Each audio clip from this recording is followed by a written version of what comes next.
Adventures of Paper Dog, Episode 2, Into the Abyss. Hey, it's me, Paper Dog.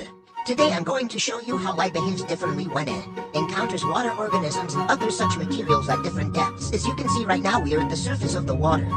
The surface of the water has the most light because there's very little of anything to absorb it. A transmission will occur when the light waves from the sun go through the air and the clouds. When the light waves that transmit through the air and hit the water, the light will refract because of the change in speed Caused by the water. The bending of light from a refraction will make you see the reflection of the fish in the water become distorted or warped. And the reflection of the fish is what you perceive when the light on angle bounces off a medium, the water.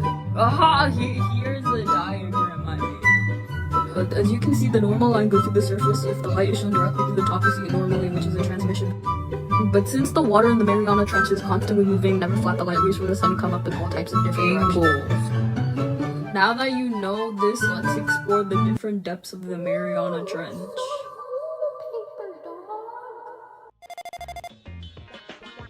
Now we are at 100 meters below water.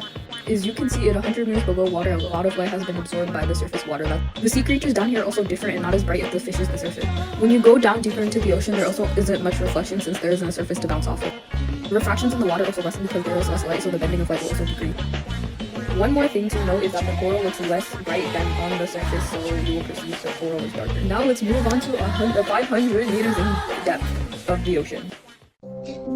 I just wanted to say that the animals down here adapted differently, like the great white shark, the octopus, the mahi-mahi, and the mori eel. Oh, and the barracuda.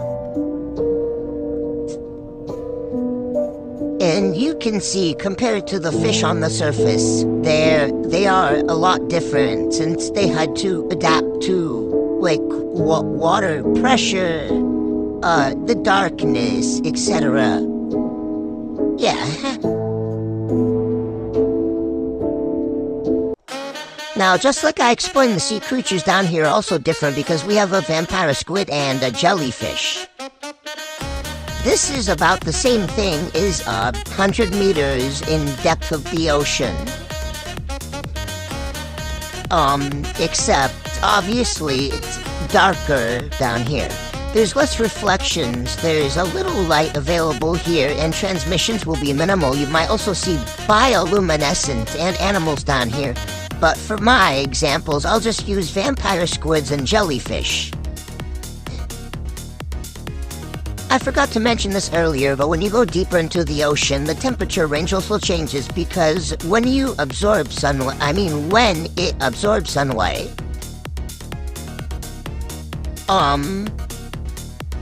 it becomes colder.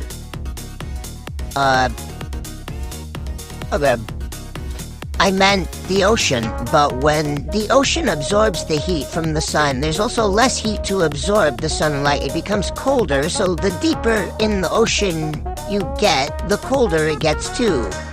Now, let us move on to... Oh my gosh, I meant 1,000 meters below the surface.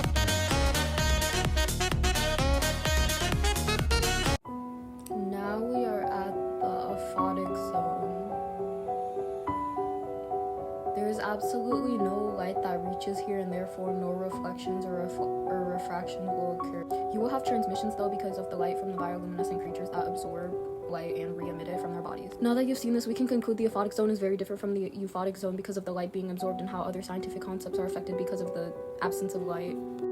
An analogy I could try to think of is if you were to eat cake and people would take a slice of cake until there is none left, which is an analogy for the ocean eating up the light until there's none left for the bottom. Another thing about the organisms is the difference. You can see that the animals at the bottom of the ocean, my example, like the anglerfish and the dragonfish, are bioluminescent since they have to adapt to 1,200 meters under the ocean, versus the fish that aren't bioluminescent since they can see at the surface. Okay, thank you. That is all I, Paper Dog, have to teach you. Thank you for watching, and goodbye. Have a good day or